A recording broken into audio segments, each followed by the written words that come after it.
Bonjour les CP, alors on se retrouve aujourd'hui pour faire des mathématiques et aujourd'hui en mathématiques de la géométrie.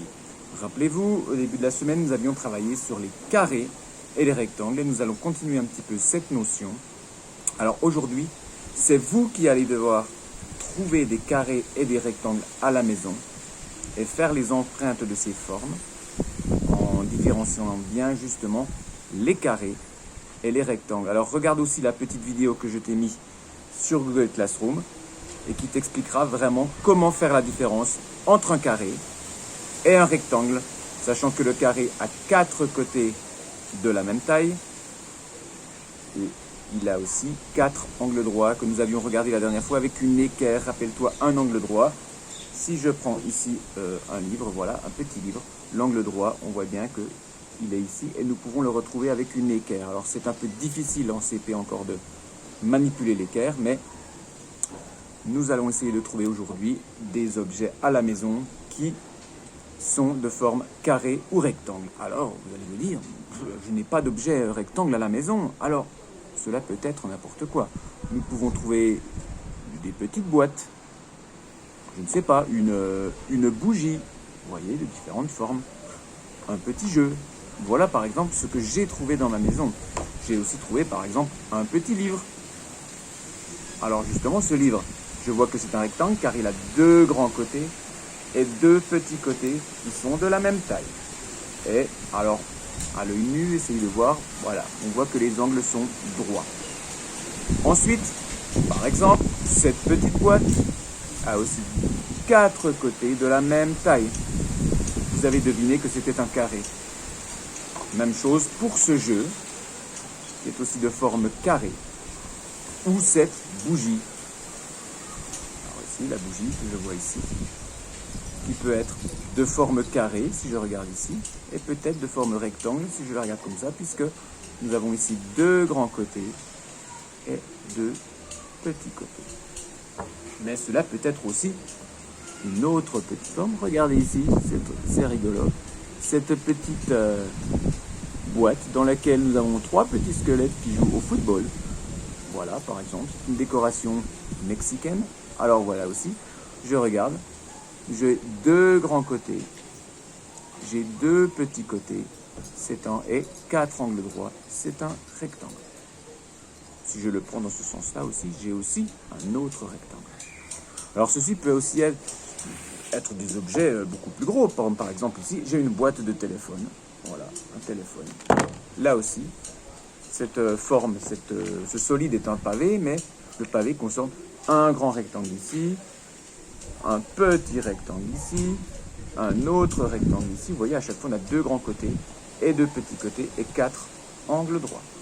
Alors, aujourd'hui, ce que vous devez réaliser sur une feuille blanche, je suis dehors, il y a beaucoup de vent, je vais essayer de faire attention à ce que la feuille ne s'envole pas. Prenez une feuille blanche. Ensuite, vous allez devoir faire l'empreinte de ces formes sur votre feuille. Si c'est un carré, je ferai l'empreinte en bleu. Si c'est un rectangle, par exemple ici, je ferai l'empreinte en rouge. Alors, commençons tout de suite. Je vais placer, voilà, la caméra de cette façon pour que vous puissiez voir exactement le travail. Alors voici, par exemple, si je prends cette forme-là, cette petite boîte, qui est en effet de forme carrée, je vais faire l'empreinte, je vais placer l'objet et je vais réaliser avec mon feutre bleu, puisque c'est un carré, l'empreinte de cette forme. Alors, les coins ne seront pas forcément bien pointus, parce que c'est une empreinte faite à la main, mais nous allons voir tout de suite.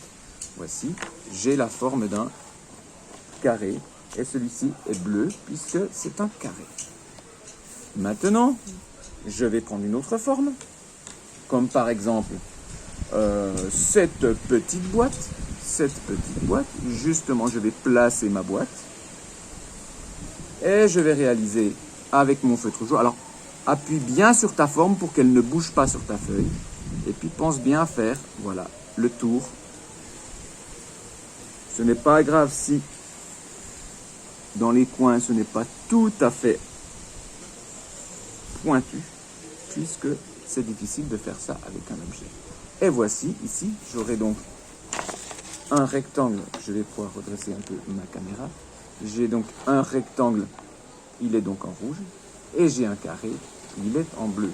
Je vois que le carré a 4 côtés de la même taille, 4 angles droits. Je vois que le rectangle, alors vous savez qu'une forme géométrique peut se tenir de n'importe quel sens. Il n'y a pas de sens, elle peut être sur un coin, debout, couché. Voilà. Alors si je prends celle-ci, il a bien 2 grands côtés de la même taille, 2 petits côtés de la même taille, 4 angles droits, c'est donc un rectangle. À ton tour de réaliser ceci à la maison, avec donc différents objets que tu peux trouver. Cela peut même être des objets que tu vas trouver dans la cuisine, comme par exemple ici, j'ai trouvé une boîte d'un aliment. Et voici, je peux faire une empreinte d'un rectangle, que ce soit ici, ici, ici. Tu vois que nous pouvons trouver ces formes à différents endroits de la maison. Et bien sûr, je suis sûr que tu as, même si tu as des caplas, par exemple, des petits jeux comme ça dans ta chambre, tu peux faire l'empreinte d'un capla. Et donc, tu pourras réaliser ce travail en utilisant bien les couleurs correctes. Rouge pour le rectangle, bleu pour le carré. À toi de jouer. Maintenant, c'est à ton tour de faire le travail. Et n'oublie surtout pas de me renvoyer le travail sur Google Classroom. Allez, bon travail, bonne géométrie et à bientôt et surtout, ne lâchez rien. Ciao, ciao.